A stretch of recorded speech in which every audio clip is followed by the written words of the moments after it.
Hello everyone, welcome to my channel. Please subscribe and hit the bell icon. Gold Rush, Whitewater, Dakota. Fred Hurt dies at 80.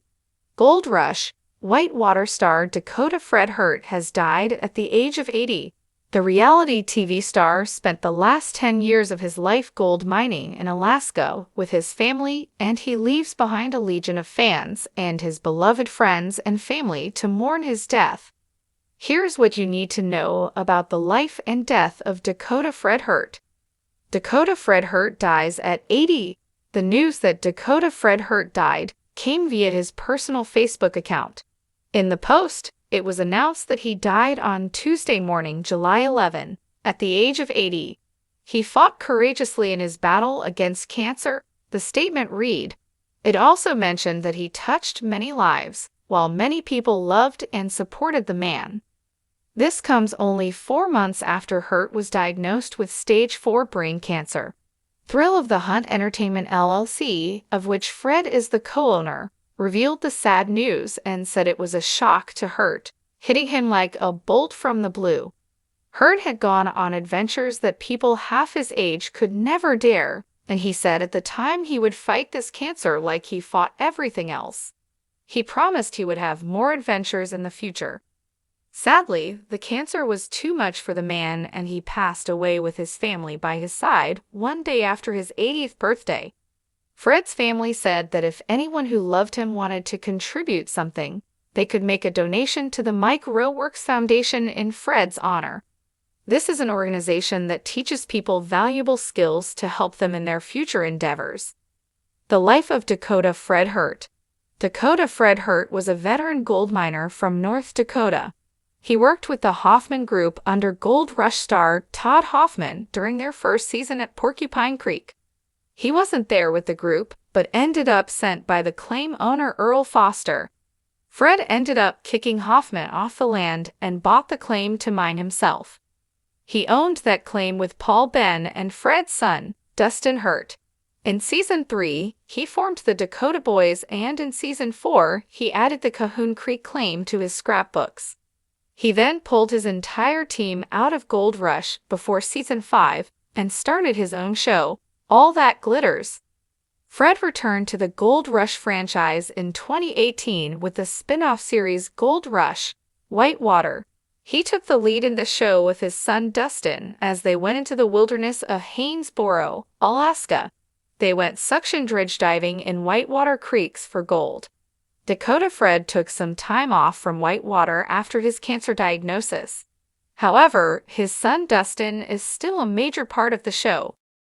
Dakota Fred Hurt, the rugged gold-digging legend who enthralled audiences on Gold Rush, Whitewater, passed away at the age of 80, leaving behind a legacy as rich and enduring as the veins of gold he tirelessly pursued.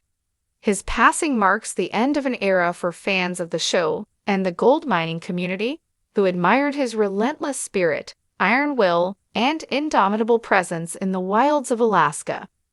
Born in Minot, North Dakota, Fred's early life was as unassuming as the small town he hailed from. Little did anyone know that this unassuming boy would grow up to become a symbol of perseverance and adventure. His journey to becoming a television icon was anything but ordinary. A jack of all trades, Fred's career saw him working as a commercial diver, a business owner, and a gold miner, each chapter adding layers to his formidable persona. Fred's foray into the world of gold mining began relatively late in life.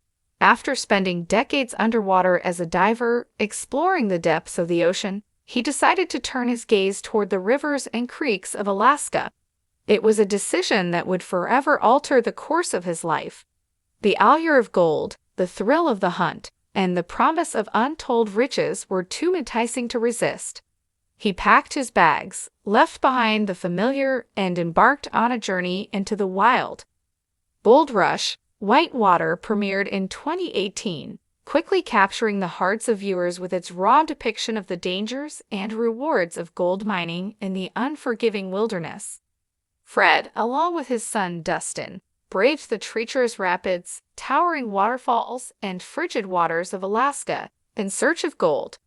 The show's appeal lay not just in the quest for gold, but in the relationship between Fred and Dustin, a father-son duo whose dynamic ranged from intense clashes to heartfelt camaraderie. Fred's approach to mining was methodical and unyielding. He was known for his no-nonsense attitude, meticulous planning, and unwavering determination. While others might have been daunted by the challenges of the Alaskan wilderness, Fred thrived. His experience as a diver gave him a unique edge. He understood the power of water and knew how to harness it in his quest for gold.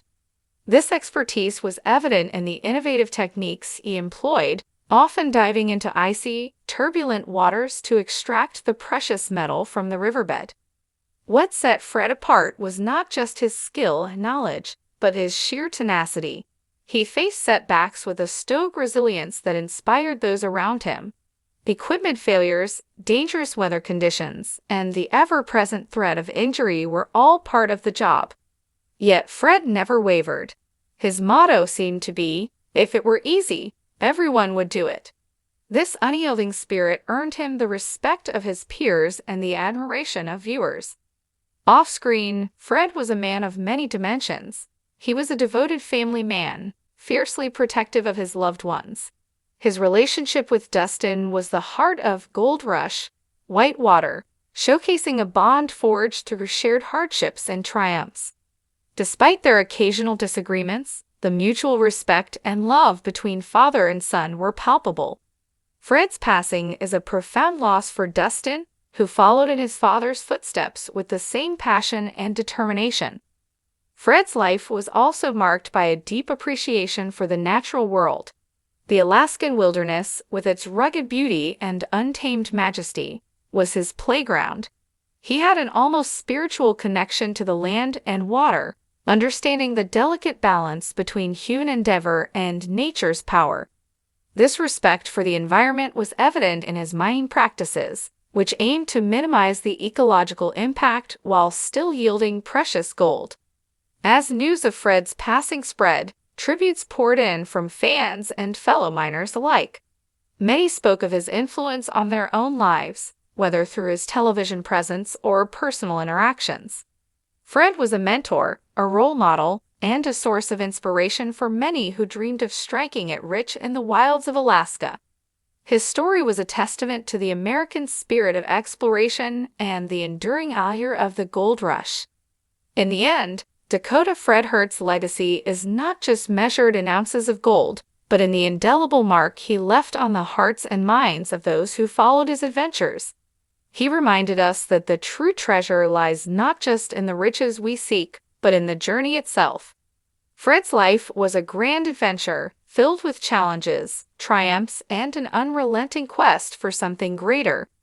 As we bid farewell to this legendary miner, we remember him not just as a television star, but as a pioneer, a trailblazer, and a man who lived life on his terms. Dakota Fred Hert's name will forever be etched in the annals of gold mining history, a shining beacon of what it means to pursue one's dreams with unwavering resolve.